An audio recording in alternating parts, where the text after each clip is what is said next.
नरेंद्र मोदी जी कहते हैं 22 दिन की लड़ाई है। किससे लड़ाई है? 22 दिन की लड़ाई उन्होंने मजदूरों से की। कोरोना से नहीं मरे, भूख से मर गए, प्यास से मर गए।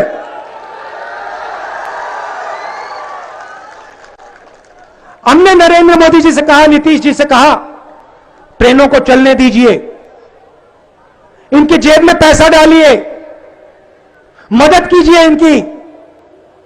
ये देश की रीढ़ की हड्डी है। बिहार का युवा, बिहार का छोटा दुकानदार, बिहार के मजदूर, ये देश की रीढ़ की हड्डी है।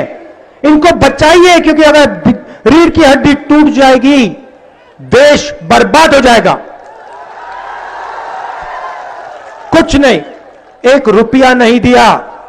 मैंने प्रेस कॉन्फ्रेंस किए, दिन भर में कहता रह गया, थोड़ा सा पैसा व्यापारियों को, थोड़ा सा पैसा किसानों को, मजदूरों को दीजिए, नहीं तो हिंदुस्तान रोजगार पैदा नहीं कर पाएगा। नरेंद्र मोदी कहते हैं नहीं, मैं दूंगा तो सिर्फ इन 3-4 अपने मित्रों को दूंगा। लाखों करोड़ रुपए उनका टैक्स माफ किया, मगर मजदूरों को, किसानों को 1 रुपया नहीं दिया। और अब क्या हुआ? सारे के सारे छोटे बिजनेस, मिडिल साइज बिजनेस, सब के सब खत्म हो गए, नष्ट हो गए। आज ये देश रोजगार पैदा कर ही नहीं सकता, ये सच्चाई है। और यहां आकर उल्टे सीधे झूठ मत बोलिए। यहां बिहारियों को झूठ मत बोलिए। आप बिहारियों को यह समझाइए कि आपने उनको रोजगार कितना दिया और कब। पिछले चुनाव में बोला था 2 करोड़ युवाओं को रोजगार दूंगा।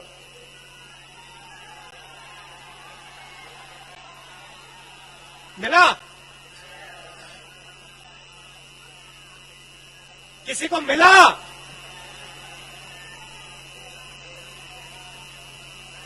ज़ीरो। आते हैं, कहते हैं किसानों के सामने मैं सिर झुकाता हूं, सेना के सामने मैं सिर झुकाता हूं, मजदूरों के सामने मैं सिर झुकाता हूं, छोटे व्यापारियों के सामने मैं सिर झुकाता हूं। और दूसरे घर जाते हैं और अंबानी और अदानी का काम करते हैं। भाषण आपको देंगे, सिर झुकाएंगे आपके सामने, मगर जब काम करने का समय आएगा तो फिर काम किसी और का करेंगे। नोटबंदी की फायदा हुआ आपको? आप बैंक के सामने खड़े हुए ना, ऐसी धूप में खड़े थे ना, बारिश में खड़े थे ना, आपने अपना पैसा बैंक में डाला, ठीक है, पैसा कहां गया? आपका पैसा कहां गया? हिंदुस्तान के सबसे अमीर लोगों के जेब में अंदर। आपसे कहा काले धन के खिलाफ लड़ाई। क्या अदानी जी बैंक के सामने खड़े थे क्या? अंबानी जी बैंक के सामने खड़े दिखे आपको? नहीं, वो ऐसे कमरे में आपका पैसा छीना और उनका कर्जा माफ किया। हमारी सरकार थी, 70,000 करोड़ रुपए किसानों का कर्जा माफ किया था।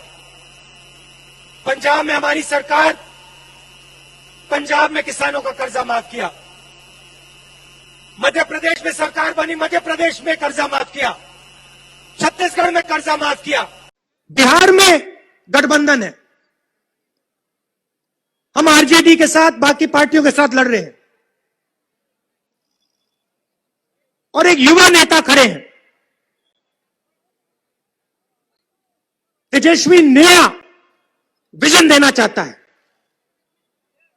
रोजगार की बात करता है। और कांग्रेस पार्टी एक साथ उनके साथ यह चुनाव लड़ रही। कांग्रेस पार्टी ने देश को डायरेक्शन दिया है। आपको याद होगा, मनरेगा हमने दिया, भोजन का अधिकार हमने दिया, किसानों का कर्जा माफ हमने किया। हम देश को चलाना जानते हैं, हम किसानों के साथ खड़ा होना जानते हैं, हम युवाओं को रोजगार देना जानते हैं।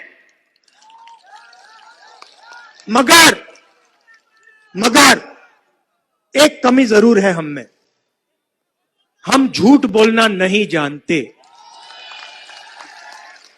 उनके सामने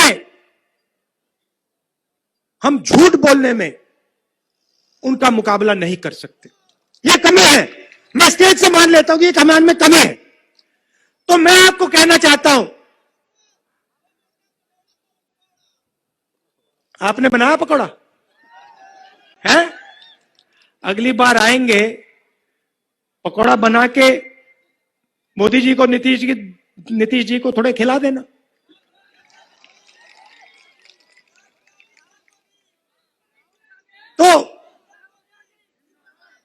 तो देखिए, मैं चाहता हूं कि एक बार फिर बिहार का युवा, बिहार का किसान सिर्फ बिहार को रास्ता नहीं दिखाए।